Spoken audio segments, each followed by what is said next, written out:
Régis Cousin, bonsoir. Vous êtes président de la Fédération française des métiers de l'incendie. Alors à partir du 8 mars, donc dans 15 jours, tous les logements devront être équipés de ça. Voilà, je le montre. C'est un détecteur de fumée. Parce que, plus sérieusement et plus dramatiquement, les incendies, il y a malheureusement beaucoup de morts par an. On parle de 800 morts par an. C'est exact, bonsoir. Oui, 800 décès annuels dus aux incendies. Mais il faut... j'imagine, des brûlés graves, n'est-ce pas? Tout à fait. Plus de 10 000 brûlés.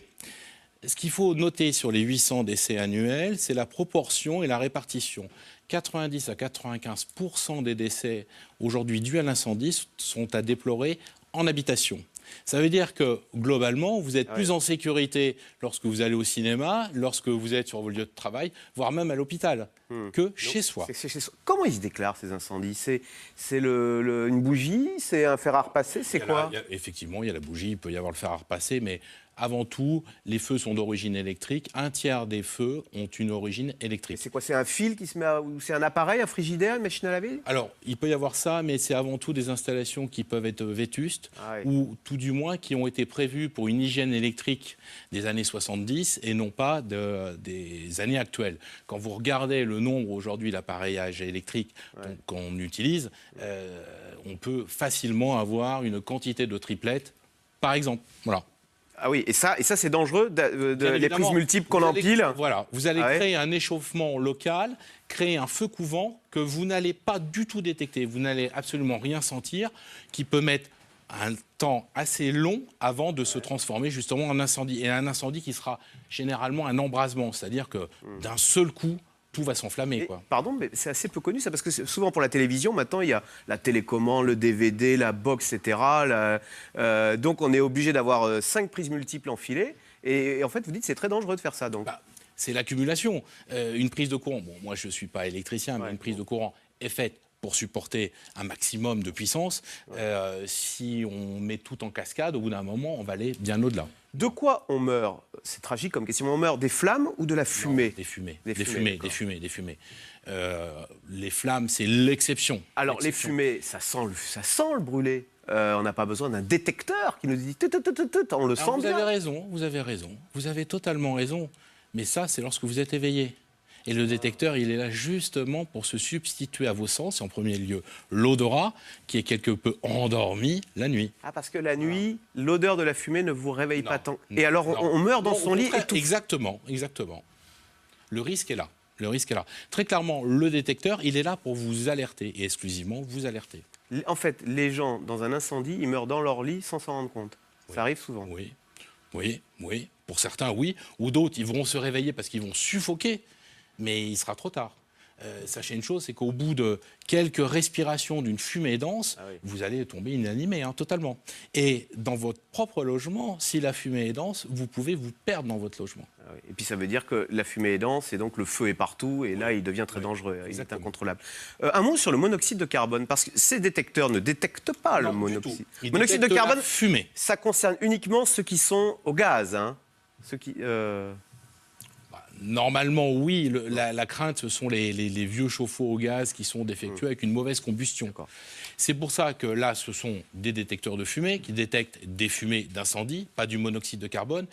Et y compris un détecteur de fumée ne va pas se positionner au même endroit qu'un détecteur de monoxyde de carbone. Donc, on est sur deux fonctionnalités qui sont différentes. Là, on parle du feu. On va écouter un petit témoignage, justement, d'un couple qui a été témoin d'un incendie, qui a été très traumatisé. Et ensuite, on entendra une journaliste du FC Que Choisir.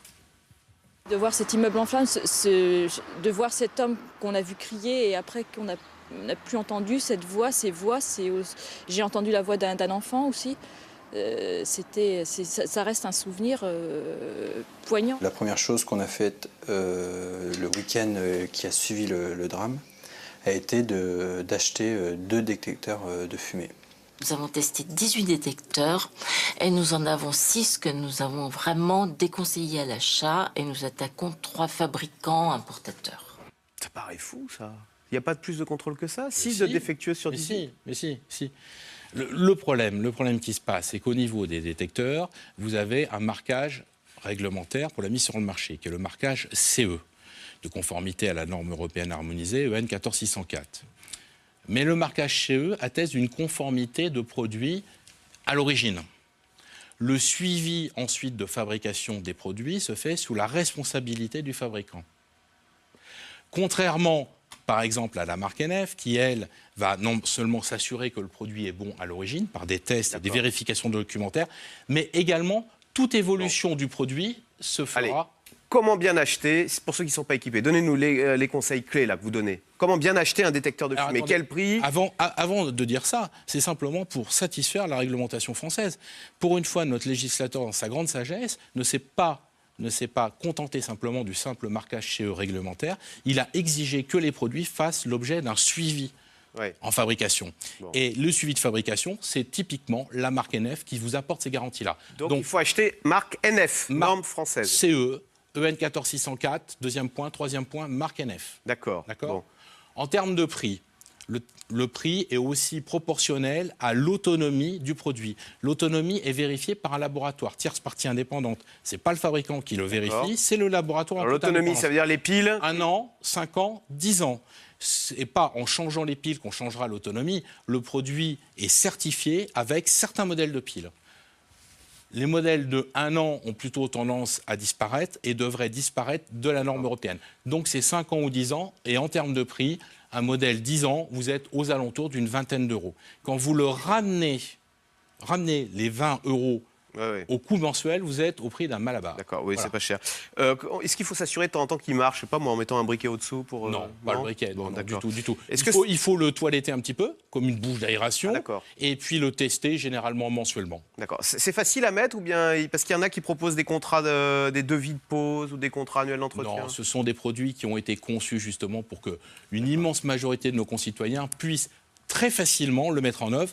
Ils sont obligatoirement livrés avec vis et cheville, puisque c'est la seule fixation pérenne qui puisse permettre de garantir une fixation à la hauteur de l'autonomie du produit. Bien évidemment, tout le monde n'est pas hyper bricoleur, mais nombre d'entre nous sont capables de le faire soit par nous-mêmes, soit par un ami ou quelqu'un de la famille. On le met où?